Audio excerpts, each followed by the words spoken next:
ही माझी भाची सुगंधा. होय. घ्या. हे काय चांगली साथ केली. बिदागी आहे तुमची. अहो ते तुमच्यासाठी नाही केलं, मी गावासाठी केलं. पण गावाबरोबर तुम्ही माझी पण आबरू राखलीत ना. घ्या.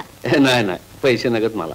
मानाची बिदागी नाही घेतली तर अपमान होईल नजरण्याचा. होय होय, घ्या ते. असं म्हणता होय. घ्या ना. मग हे यात पावलं समजा.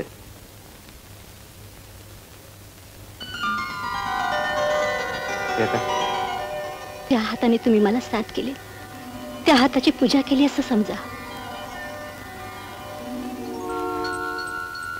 तमाशात तुम्ही आम्ही तमाशात वाजलं. उद्या समतीकडे झालं तर काय विचत राहिली आपली. आता तुझी पण कमालच आहे. एक रात साथ केली म्हणजे काय लगेच तमाशा झालं काय नाही.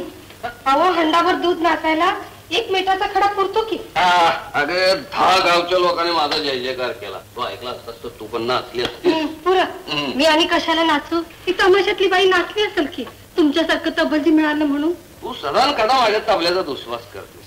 त्याला सवतीचं पोर समजतेस.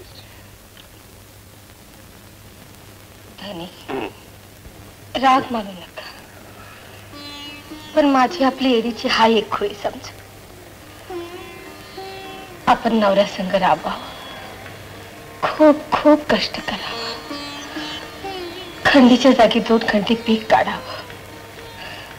पर हे तबला तुमची माझी 8-8 दिवस भेट होऊ देत नाही. हमेश मी आणि पोरानं तुमची वाटच बघायची. अरे काही एडी का खुळीचो. हे बघ आता या घेतलेल्या सुपाऱ्या संपल्या का म्हणजे 10 दिवस तुझ्या संकट राहतो. तोवर आणखीन सुपारा आला म्हणजे. मग असं करू, आता तू माहेरी जाणार ना. वय बनीचं लग्न आहे म्हणजे जायलाच पाहिजे की. जायलाच पाहिजे. मग मी लग्नाला आलो का म्हणजे 10-15 दिवस मुक्कामच टाकतो. मग कसं आहे बघ की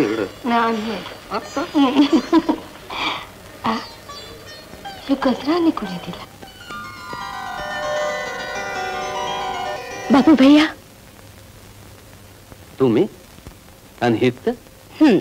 काल आम्ही चहाला बोलवलं होतं. किती वाट बघायची. हा काल आमची मंडळी माहेरला गेली त्या गडबडीत होतो. आणि परवाच्या गडबडीत तुम्ही हे विसरून आलात. अरे त्याच्या ध्यानातच आलं नाही बघा. हेच तो तबला ज्याने तुम्हाला आणि मला जवळ आणलं.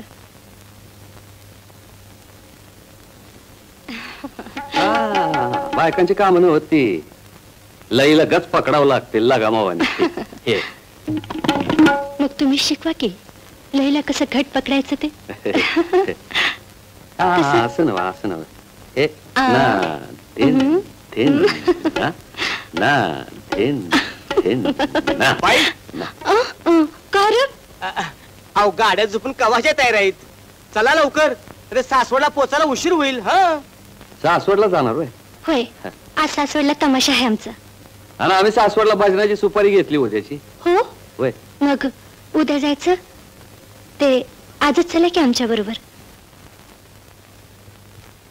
काय म्हणायचं बाबू भैयाच नाही.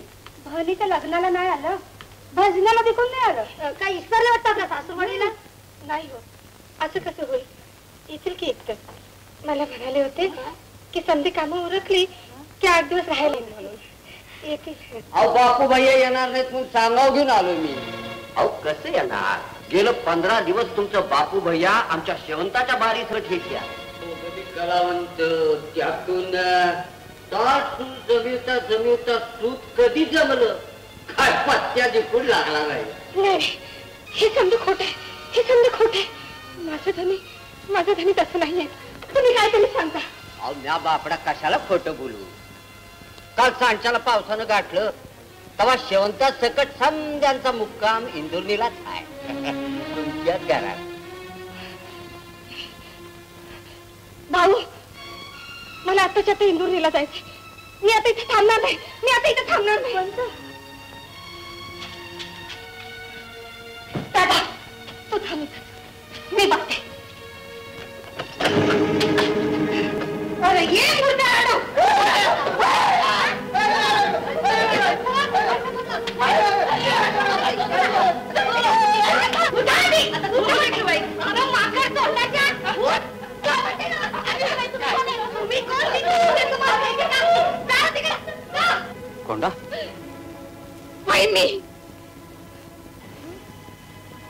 माझी लग्नाची बायको लागते ना ओळख का काही इतरला बाईच्या नादानं अगं तसं नको कोणा माझा ऐक तरी.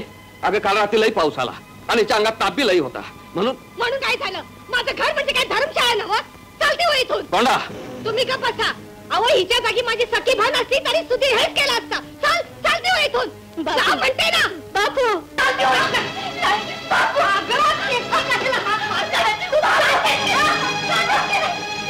कोंडा बापू भैया तो अपमान करण्यासाठीच तुम्ही आम्हाला इथं बोलिला होता. माफ मागतीची नाहीतर एका तोंडाची तो तोंड खाऊन गेली बहिणीच्या अंगावर एवढा सुधीक मार खाना खपायचं नाही मला. नाहीतर काय करीन ते सांगता येत नाही. 4 महिना तुरुंगात गेलो तरी घर उपाशी नाही राहायचं माझं. लय मागजर घरचं पाठी दिसतायचा. एक पिंकीच्या का पोट्या तोंडाचा नगर आवाज येतो. तुम्हाला चालायला लागत ना नाहीतरी छबेली सकट तुम्हाला समद्यांचा पाचुंदा बांधीन आणि ते इंद्राणी ढकलून दाजी त्यांच्या मुहूर्तावर या गावाला येणं झालं कुणास ठाऊक. असली बेइज्जती होण्यापर्यंत एक खाऊन गेलेलं काय वाईट. तुझा अपमान मी सहन करणार नाही. नाही मी जितकी असं या घरात कशी पाऊल टाकते तेच बघते. चला शेवंता तू बस तुझ्या घराला कावसाळून. एक इंदूरनी सोडली म्हणजे काय दुनिया ओस पडलेली नाही. तू कोण बघणार नाही पुन्हा. माझी डोक्यात राग घालून घेऊ नका. काय पडते मी तुमचे या बाईपुढे भीक मागते. पदर बसते झाले. कोंडा कुणामुळे पदर बसत. कोण सांभाळून बोला. आजपासून तुम्ही आम्हाला मिळालात आणि आम्ही बी तुम्हाला मिळलो. असा भरला संसार सोडून जाऊ नका. माझं ऐका तरी माझं ऐका.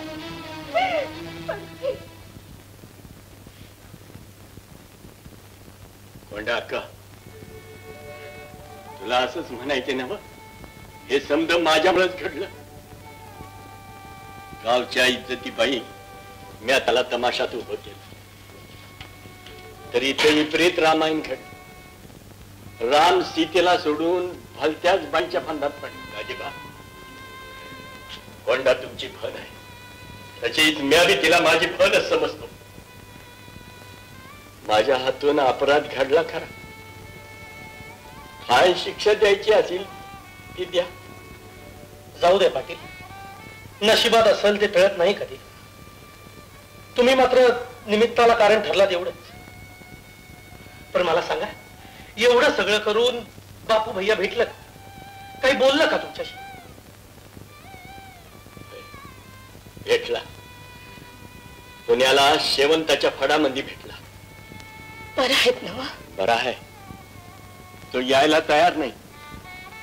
कोंडाला सोड चिठ्ठी दिली असं समजा म्हणाला. सोड चिठ्ठी नाही नाही नाही नाही. हे तुमच्या बहिणीचे धिंदवडे ऐकायचे राहिले होते. कोंडा चला आताच्या कुठं म्हणजे आपल्या घरी तुझ्या माहेरी. नाही दादा माझं घर तर हेच आहे. म्हणजे कोंडा आम्ही तुझं कुणी बी नव्हत. तसं नव्हतं दादा. अरे सासर धड असेल तर माहेराला किंमत. तुझा बहिणीबाई तुझी वाट बघत असेल. पण कोंडा तू जन्मभर करणार काय आहेस. माझं घर तरी कवा तरी घरला येतील म्हणून वाट बघत राहणार आहे मी त्यांची. माझ्या बंसीला खूप मोठा करणार आहे मी. लई शिकवणार आहे आणि समजा दुनियेला दावणार आहे की तबला बिगर भी माणूस मोठा होतो म्हणून. तबला बिगर भी माणूस मोठा होतो.